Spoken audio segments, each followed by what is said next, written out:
Hello and welcome to merit Pathshala friends, welcome back. बहुत ही important aspect पे आज बात करूंगा। आईमैट का अभी प्रोसेस स्टार्ट हो चुका, यानी कि आईमैट का टेस्ट होने के बाद अब जो प्रोसेसेस हैं वो हैं डीओवी के एंड वीज़ा के। स्पेशली अभी जो स्टूडेंट्स आईमैट दे चुके हैं उनके लिए एक बहुत ज़रूरी ये पहले नोटिफिकेशन है, अलॉन्ग विद उनको एक वार्निंग मैसेज भी मैं आज देना चाहता हूँ।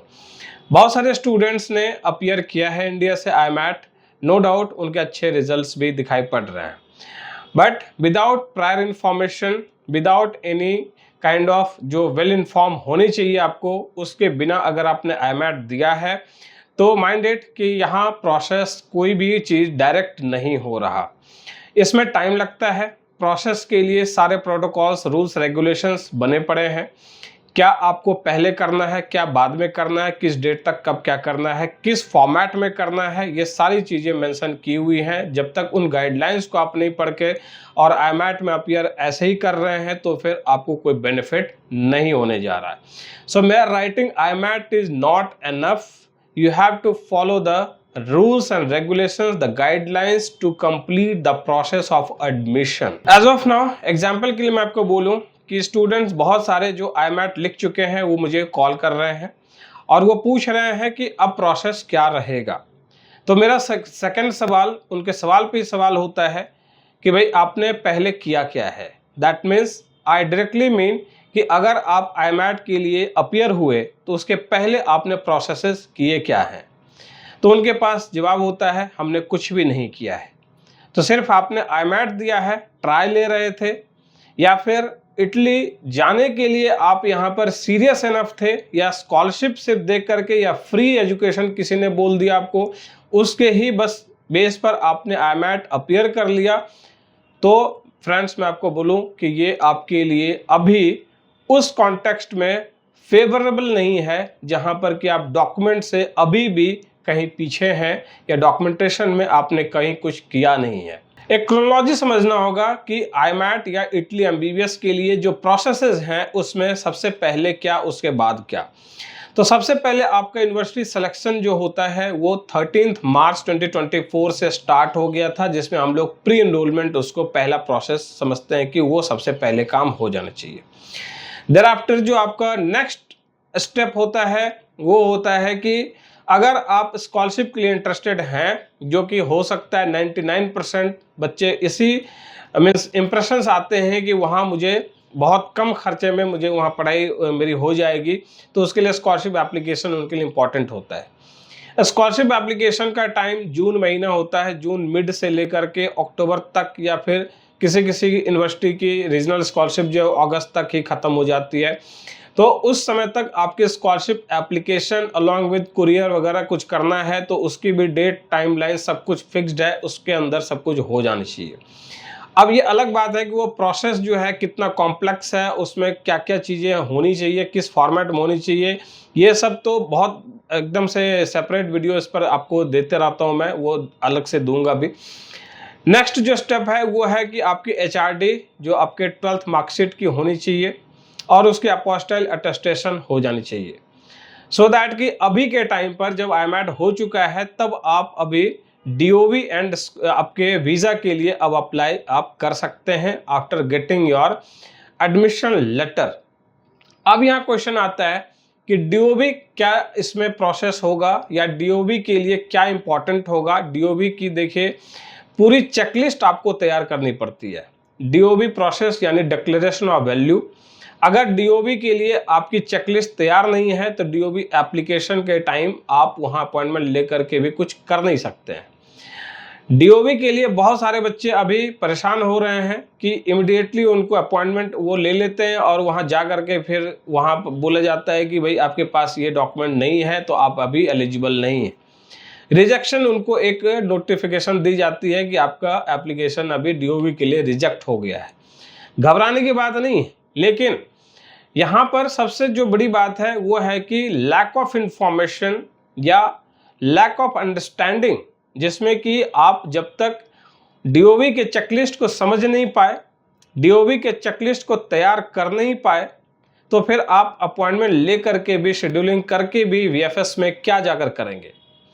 इसलिए तो जब तक आपके पास यूनिवर्सिटी से आपको एडमिशन लेटर नहीं मिला या एक्सेप्टेंस लेटर नहीं मिला, तो only on summary, pre enrolment summary जो आपने अभी डाउनलोड किया होगा, जो यूनिवर्सिटी ने आपको भेजा हुआ है, वो सिर्फ आपके लिए जरूरी नहीं हो रहा, क्योंकि चेकलिस्ट में मेंशन्ड है एडमिशन लेटर या acceptance letter of the university. इस वजह से ये चेकलिस्ट एम्बेसी का है और उसको पूरा करना आपका काम है। तो तभी जाकर के डीओवी आपका स्ट्रीमलाइन हो पाता है। डीओवी का जो डिलीवरिंग एक टाइम है वो आपका 15 डेज का है। 15 डेज के अंदर या 15 डेज के बाद मैक्सिमम 90 डेज भी है। तो आई डोंट नो कि अगर आप मुंबई कॉन्सुलेट में हैं कि चेन्नई में हैं कि बेंगलोर में हैं कि दिल्ली में हैं कि कोलकाता, कहाँ से आपका डीओवी करवा रहे हैं, इसके लिए आपको पहले से ये तैयारी रखनी पड़ेगी कि आप मान लो कि 10th को आपका रिजल्ट रैंक आ गया, आप सेलेक्ट हो गए, तो 11th 12th यानी कि आपको 10th से लेकर के 21st के बीच में जो भी मेल आ रही है, और उसके 10 दिन के अंदर आपको एक्सेप्टेंस वहां पे एक्सेप्ट करना पड़ेगा कि एडमिशन आपने एक्सेप्ट किया है। दैट मीन्स आपने उसकी फीस 156 यूरो पे की है। then the university will confer you the acceptance letter or admission letter। तब आपका स्टेप होता है डीओवी के लिए आप प्रोसीड करें अपने 12th मार्कशीट, जो कि HRD attested and apostilled by the ministry of external affairs, तभी जाकर के ये आपका कंप्लीट डॉक्यूमेंट होगा। और उसमें बाकी जो चीजें लिखी है उसको भी आप समझ लीजिए, मेजर डॉक्यूमेंट आपके यही 2 हो रहे हैं। तो प्री एनरोलमेंट समरी पे डीओवी आपको नहीं देगा। ये पीछे भी बच्चों ने ट्राई किया, नहीं मिला। लास्ट ईयर बच्चे जो हैं वो 10 बच्चे एटलीस्ट मेरे सामने की बात है जिनको कि वीज़ा मिला ही नहीं, रिजेक्शन नहीं हुआ, वीज़ा मिला ही नहीं। वीज़ा क्यों नहीं मिला? क्योंकि डीओवी की उन्होंने प्रिपरेशन ही नहीं की थी, और वो इस कॉन्टेक्स्ट में अपने आप को मतलब लेकर चल रहे थे। या IMAT की बात कह रहा हूँ मैं, कि वो बच्चे इसी एकदम से इंप्रेशन में थे कि डीओवी आएगा हमारे पास और हम तब जाकर वीज़ा अप्लाई करेंगे। माइंड द डेट्स, स्पेशली जब वीज़ा की बात होती है तो यहाँ पर सबसे पहले डेट्स का बहुत बहुत बहुत ज़्यादा इंपॉर्टेंस होता है, क्योंकि डीओवी जब रिक्वायर्ड डॉक्यूमेंट आपके चेकलिस्ट में मेंशन्ड है वीज़ा के, तो आपको डीओवी तो चाहिए। ऑल्टरनेटिवली आप चीमिया करवा सकते हैं, तो चीमिया के लिए आप अप्लाई कर दीजिए, या चीमिया के लिए आप अगर आपने अप्लाई किया हुआ है तो डीओवी नहीं चाहिए आपको। यूनिवर्सिटी भी ये चीज़ मेंशन करता है कि आपको चीमिया चाहिए कि डीओवी चाहिए। डीओवी नहीं चाहिए ये भी यूनिवर्सिटी मेंशन करता है। तो अभी तक कोई भी चीज़ ऐसी नहीं है डीओवी के या चीमिया के, अगर चेकलिस्ट में देखी जाए तो यूनिवर्सिटी, कोई भी ऐसी यूनिवर्सिटी अभी तक इटली की नहीं है जो IMAT के लिए बच्चों को ले रहा हो, या MBBS या मेडिसिन के लिए कोर्स में ले रहा हो यूनिवर्सिटी, और वहाँ पे ये चीज़ें मेंशन नहीं हो कि डीओवी आपको नहीं चाहिए या चीमिया नहीं चाहिए। That's why you have to be very much alert and be well informed कि आपको अभी जो प्रोसेस करना है वो सबसे पहले इंतज़ार करना है कि आपको अभी जब तक एडमिशन लेटर नहीं मिल जाता यूनिवर्सिटी की तरफ से, तब तक आप डीओवी के लिए परेशान मत होइए। अभी शेड्यूलिंग इमीडिएटली फटाफट जो है सो 10 से पहले नहीं करिए। इवन आप एक सेफर साइड लेकर चलेंगे जिसमें कि आपका जो पेमेंट जाएगी यूनिवर्सिटी को, तो फिर वो पेमेंट उनको रियलाइजेशन होगा तो वो आपको एडमिशन लेटर भेजेगा। इसलिए टेक इट लाइक 11th आपका जो है माइट बी फ्राइडे होगा या थर्सडे होगा, तो 11th अक्टूबर के बाद यानी कि 12th 13th और बीच में संडे वगैरह भी आ गया, तो आप मंडे सोचिए कि 14 तक आपका वहाँ पे रियलाइजेशन होता है उनको आपका अमाउंट, और जाकर फिर आपको वो अपना एडमिशन लेटर प्रोवाइड कराते हैं। यानी कि 48 आवर्स टू 72 आवर्स का टाइम होता है पेमेंट रियलाइज होने में अकाउंट में। उसके बाद ही आपको एडमिशन लेटर यूनिवर्सिटी ईमेल करती है, तब जाकर आप उसकी प्रिंट आउट लेकर के डीओवी के लिए प्रोसीड करते हैं। सो आपका जो एक शेड्यूल होना चाहिए डीओवी का, वो लगभग 15, 16, 17 के आसपास या उसके बाद का ही होना चाहिए।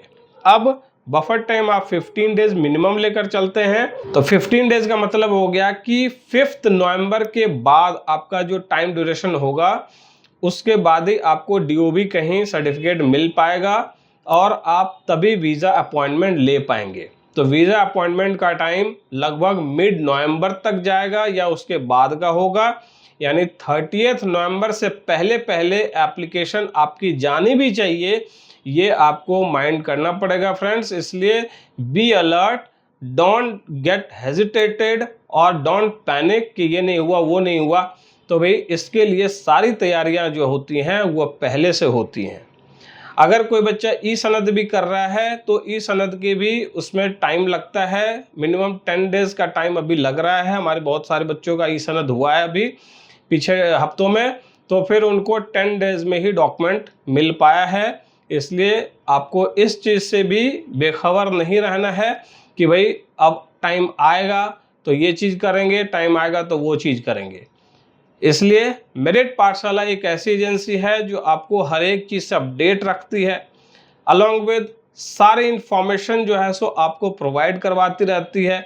जो आपसे नहीं हो सकता वो हम करके देते हैं, अलॉन्ग विद जो आपकी गारंटीड सर्विसेज है जिसमें कि अपॉइंटमेंट से लेकर के इंफॉर्मेशन और प्रोसेस, सबसे इम्पॉर्टेंट क्या नहीं होने चाहिए, क्या करना चाहिए, ये हमारे लिए बहुत ज़्यादा यहाँ पर एक सिग्निफिकेंट रोल है इन चीज़ों का।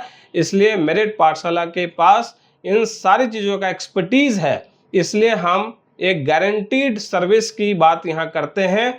भले आप किसी भी टाइम हमारे पास बिफोर IMAT आए होते हैं तो फिर हम आपको हेल्प कर सकते हैं।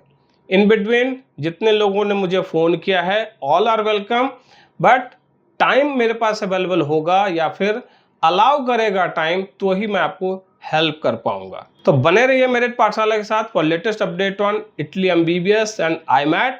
हमारा नेक्स्ट बैच 2025 के लिए बहुत जल्द स्टार्ट होगा, सो कांटेक्ट करना मत भूलिए और इस चैनल को सब्सक्राइब करना मत भूलिए, क्योंकि बहुत सारे अपडेट्स आपके IMAT related and Italy MBBS related other courses भी यहाँ पे अवेलेबल होता रहेगा।